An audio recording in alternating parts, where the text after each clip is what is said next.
Hi, I'm Cory. I'm the HR rep here at the Eastwood Geo Owl office in Wilmington, North Carolina. Started working here back in March, following a long transition process from the Marine Corps, and it's a career-long Marine. It's been an eye-opening experience going into the civilian sector, but I couldn't be happier with the results so far. Awesome, Cory. Appreciate you joining me. I was hoping you could talk about that a little bit today, a little bit about what your experience was like transitioning from the Marine Corps, because so many people when they're coming out of the military, it can be a kind of an apprehensive moment, right? And I think the military as a whole over the last few years has gotten a lot better about giving people the freedom to go explore options, join organizations, and things like that. But maybe you can tell me about your experience transitioning from the Marine Corps. Oh, absolutely. So the transition process really started back in August 2020 when I dropped my retirement paperwork, which was a surreal moment in and of itself. Just thinking about the fact that that was 20 years of a career as an all source analyst, working in various billets, both here in North Carolina, Okinawa, Japan, and Hawaii for 6 years. I mean, just So incredible. you've been everywhere. Yeah, a Yeah. little bit of everywhere, and then a tour recruiting duty thrown in the middle of it, which put me up in New England and really offered some different perspective as well. So to go from all that in what seemed like the blink of an eye, I can still smell getting off the bus at Paris Island. You Does know, it have a distinct smell? yeah, oh, that coastal salt air. Like there's just something here about the Carolinas. It will Right. remind you of it a million times over. But in the blink of an eye, the finality was made in August of 2020 when my retirement paperwork got approved. Um, and I know the retirement separation and transition tends to be a lot different Right. than the young guys, and gals that are leaving after 4 and 5 years because they haven't been as entrenched Right. as us retirees. So that transition became really daunting. Um, first moment of panic goes into effect when you sign up for your. Uh, it used to be TAPS and SEPs. Now it's called TRS, Hmm. your Transition Readiness Seminar, and to go into that, and you're like, oh God, what am I gonna do? Hmm. Like for me, I knew I was gonna be. But by the time you went into that program, did you have any idea like what direction you were gonna go afterwards?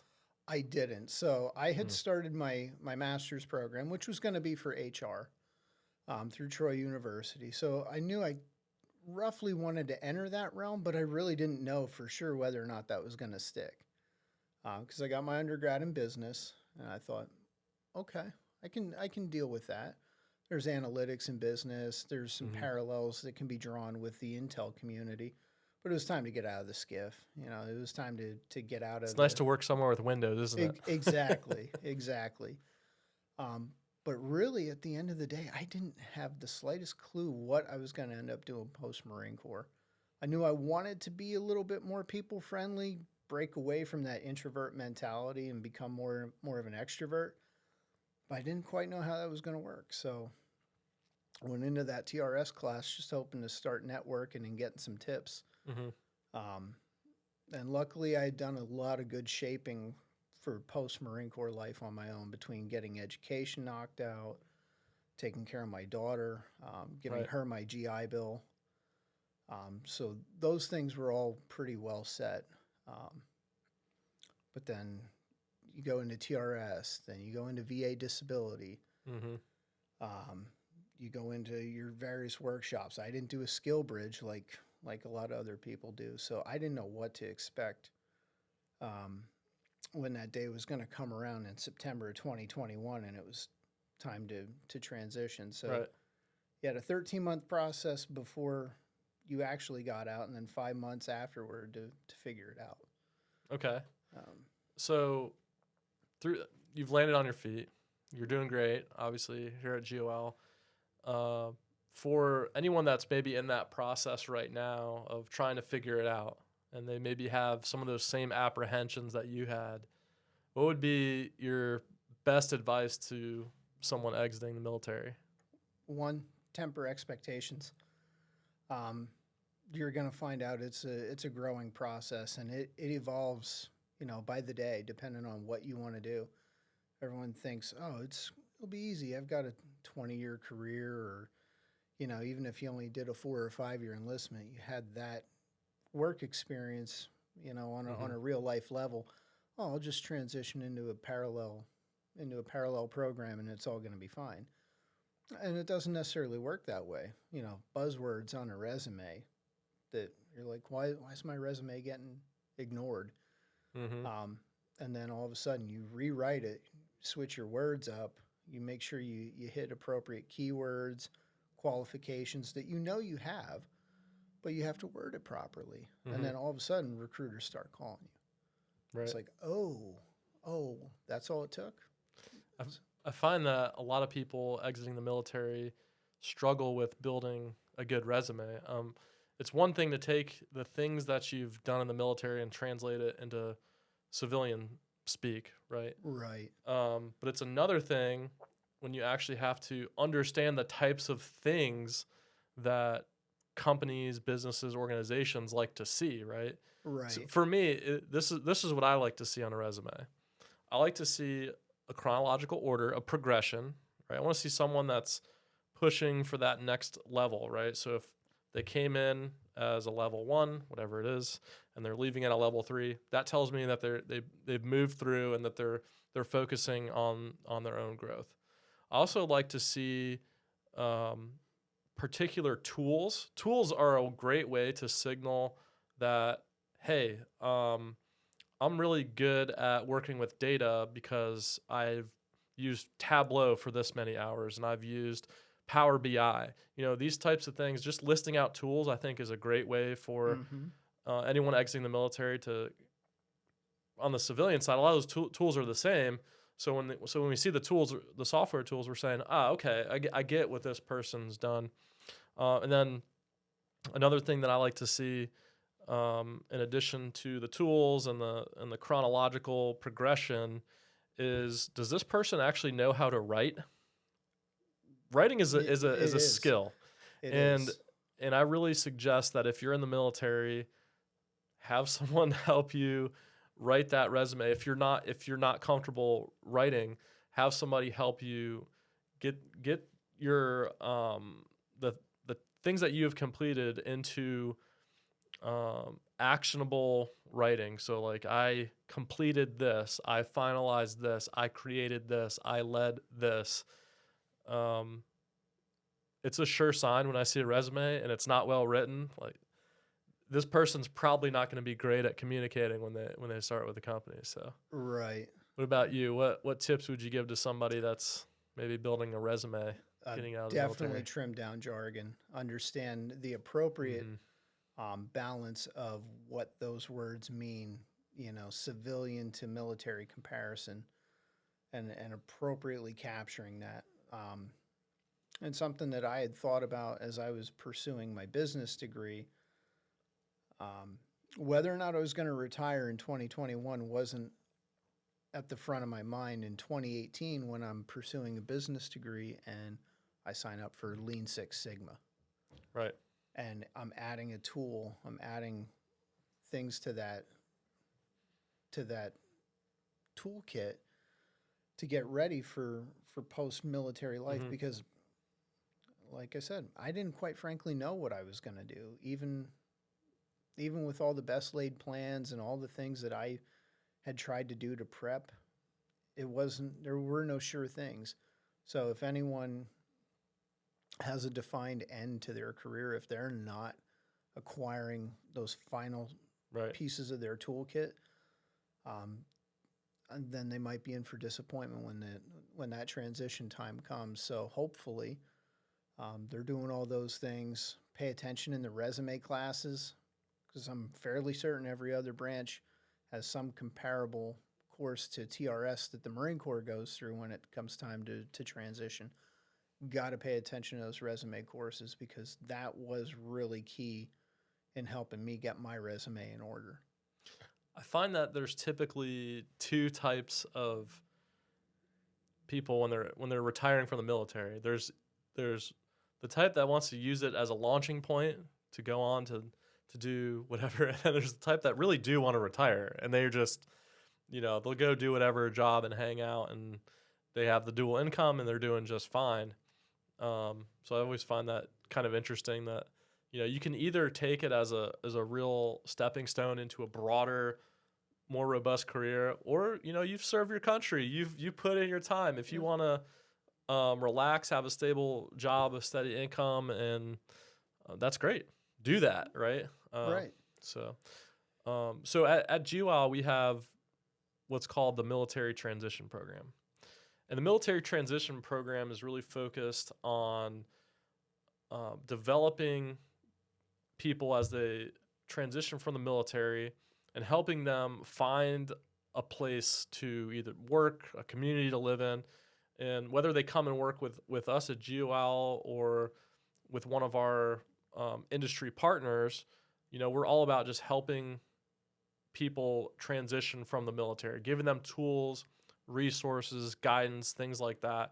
And it's something that we do absolutely for free for anyone that's transitioning from the military. Can you tell me a little bit about the military transition program and your involvement in that?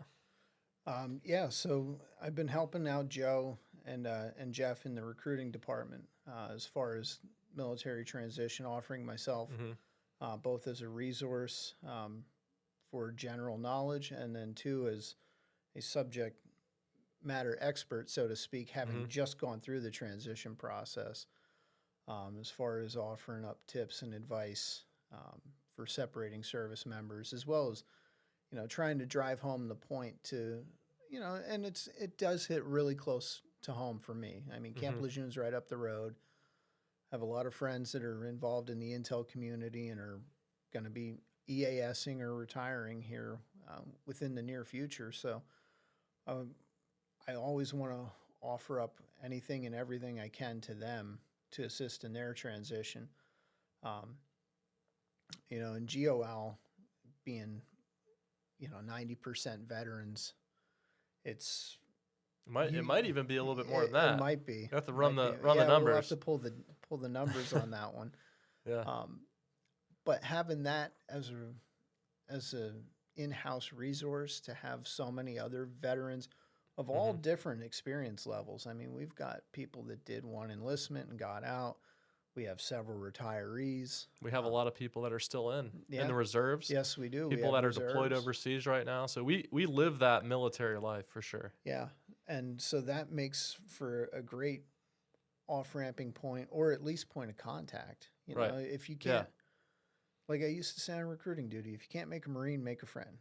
And with Geo Owl, same thing. If we can't make an employee, make a friend.